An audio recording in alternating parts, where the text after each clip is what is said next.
Babies name word. अस्सलामुअलैकुम। आज का बेबीज़ गर्ल्स नेम है नोफल।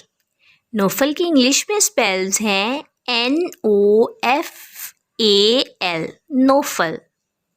मज़हब है इसका मुस्लिम और जिन्स है इसका लड़की। ये मुसलमान घरानों में लड़कियों का नाम रखा जाता है और कुछ ममालिक में ये लड़कों का नाम भी रखा जाता है नोफल। मायने है इसके बरकत, अतिया।